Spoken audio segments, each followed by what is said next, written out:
Education Secretary Linda McMahon says the reorganization and reduction of the current federal workforce at the agency is a significant step toward restoring the greatness of the United States education system. Officials say this will also allow funding to continue for special needs students, Pell grants, student loans, and competitive grant making.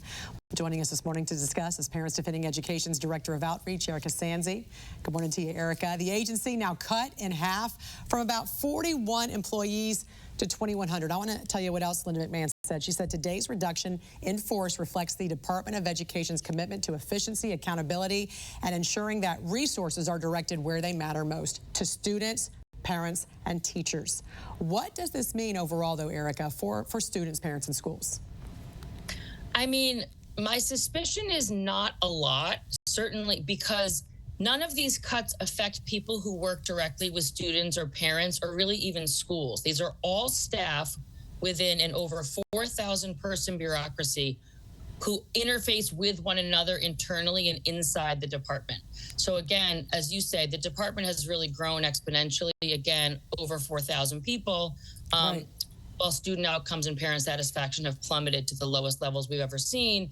So eliminating redundancies and trying to reorient this department obviously does make a lot of sense. Speaking of which, the Department of Education only provides about 8% of funding for K-12 schools. The rest comes from local and state governments, as we know from all of our taxes, as well as other federal agencies. You got Health and Human Services. They do the Head Start program. You got the Department of Agriculture doing the school lunch program. So you have an agency that in fiscal year 2024 spent $268 billion, rating sixth among federal agencies in spending, and yet only provides about 8% in funding for America's public schools. Trump says he wants to get rid of the bureaucratic bloat. He said states should be controlling their own education. But how much influence and control does the feds have right now? I mean, it's pretty limited. Also, I would just add, these are cuts to people making a lot of money. So these are, you know, 150,000, 180,000, 195,000, and over $200,000 jobs of people who, again, aren't even working with parents and students. The federal government's role is limited. We will hear a lot in the coming days as if it's not, as people try to scare the public. But, you know, they have nothing to do with curriculum, for example. They have little to do with funding. And the funding that they do provide is protected because it's federally mandated. So, again, the special education funding under IDEA, that's protected. It's not going anywhere. And the Title I funding for schools that have a disproportionate number of low-income students, again, not going anywhere, despite what people say on the news trying to scare everybody.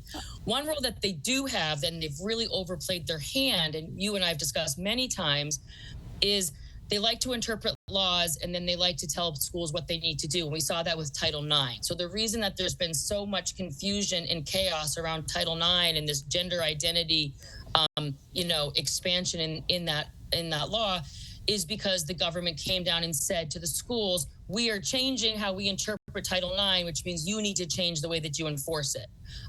Trump has since rolled that back. So, and we also see the federal government's very involved in civil rights, CRT.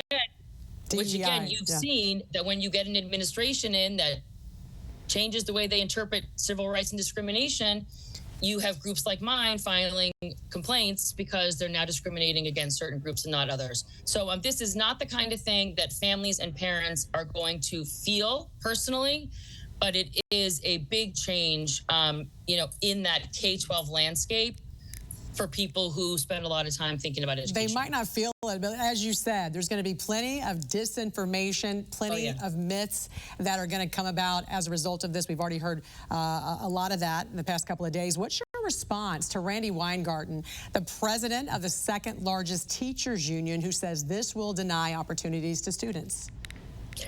My response is that she has some nerve after working tirelessly to keep schools closed for up to 18 months in the cities where she has a lot of power.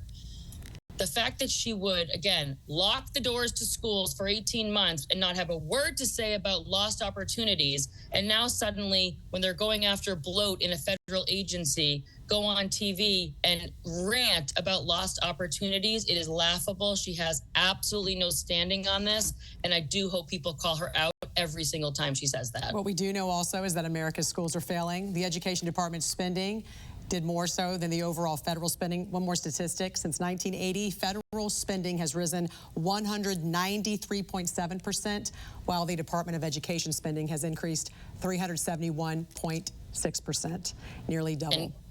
And when you look at that on a graph, the spending goes up dramatically and the student outcomes, the proficiency levels go down. So again, all of this spending on bureaucratic bloat has not only not helped students, we've seen declines. So it's clearly time to try something new. And I think that this is a good first step. Parents defending education. Will it be perfect? Will it be perfect? I suspect not. May there be things that they have to tweak after they see how it plays out? Maybe, but this is a move in the right direction, I think, for sure. Parents Defending Education's Director of Outreach, Erica Sanzi, great to see you. Have a great weekend. You too, Jan. Thanks. Thank you.